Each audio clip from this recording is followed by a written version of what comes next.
So in the first part, we learned about the difficulties of the established car manufacturers to keep up with the state-financed Beetle project. The Auto Union put everything they had into the DKW F9 development and even developed it further in secret until 1944. The result was a car that could beat the Beetle in almost every category and was one of the important foundations for rebuilding the German car industry in East and West after the war. If you like this channel and want to support for more historical research like this one, please consider becoming a B-Sport Club member for early access and check out my merchandise and online course about F1 design below. And now have fun with the video. So how did Beetle and F9 influence the German car industry after the war? VW in general ran into massive problems in the 1970s because the rear-engine layout was outdated and couldn't compete with the front-engine competition anymore.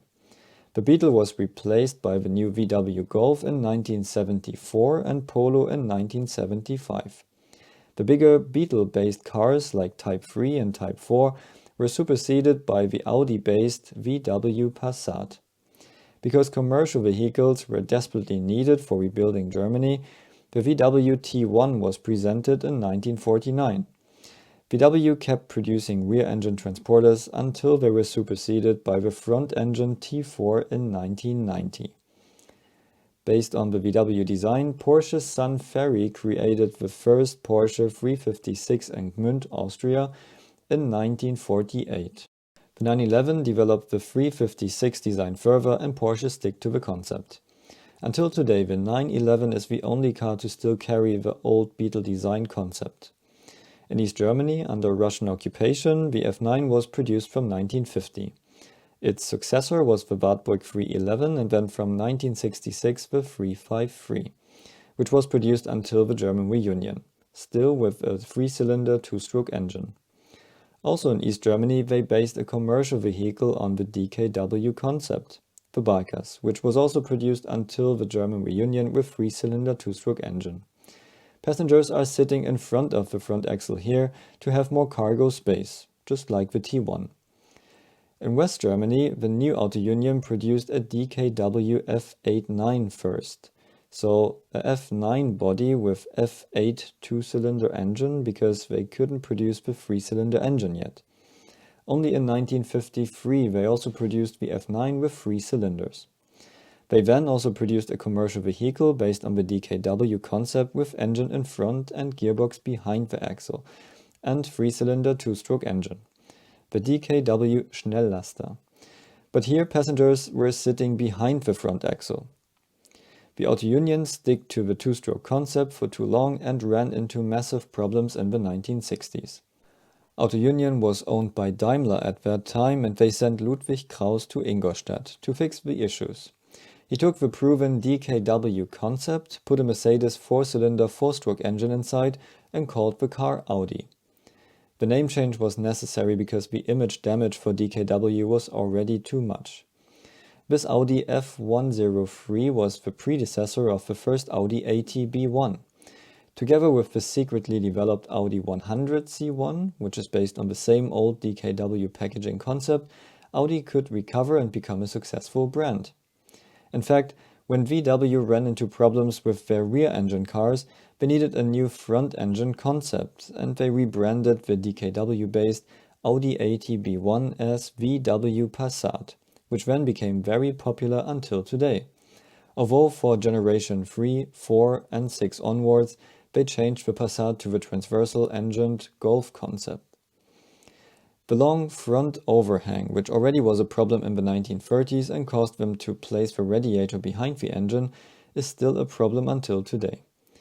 Later on, they placed the radiator next to the engine, and when Audi wanted to install an inline 6-cylinder engine, like the competitors Mercedes and BMW, they simply didn't have space for it, and could only install 5 cylinders, which then became the famous Audi 5-cylinder aero.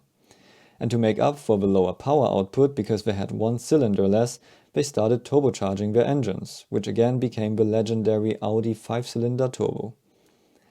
Later in the Audi A8 they wanted to install 12 cylinders, but again, if you cannot fit an inline 6-cylinder engine, you cannot fit a V12 either.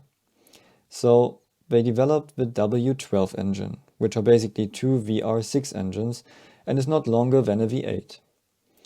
The VW group developed their platform strategy further, and Audi became the lead company for the longitudinal engine concept, still with the old DKW packaging concept.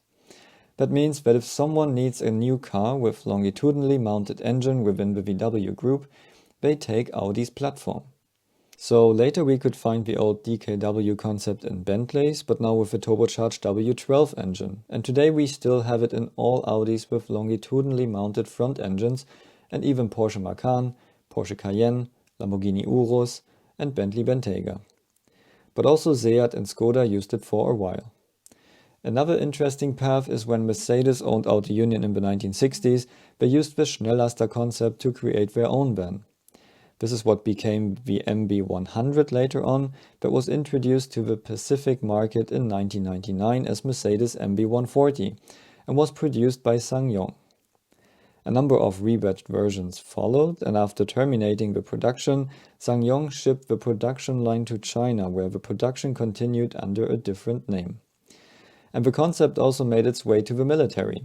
First, the two-stroke DKW Munga was the basis for the new VW Iltis with four-stroke engine, but still with the same DKW concept. Although the Iltis was a VW, it was developed by Audi and inspired the engineers doing winter testing to bring this all-wheel drive concept to normal road cars. The start of Audi Quattro. The old DKW concept is a good basis for an all-wheel drive system because the gearbox is already behind the front axle with nothing in the way to the back. And the Iltis won the Dakar Rally in 1980 with the DKW packaging concept. So all in all, we can say that the DKW F9 was the only true Beetle competitor that was designed from the ground up with all of Auto Union's efforts to survive next to the new upcoming giant VW. The F9 had more space, was more powerful, better aerodynamics, and all that at a similar price compared to the Beetle.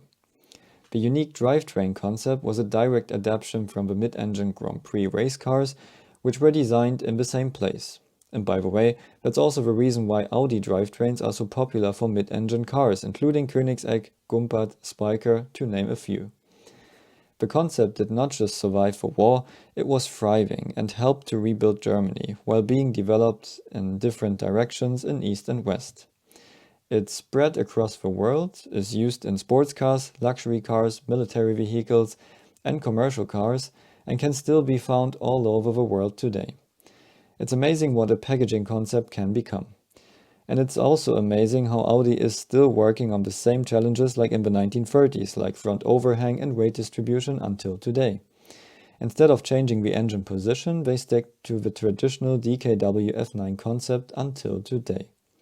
So I hope you liked this little look back in history, and if you want to support this channel, please consider to become a B-Sport Club member, which would be greatly appreciated, and check out my other videos in the description below.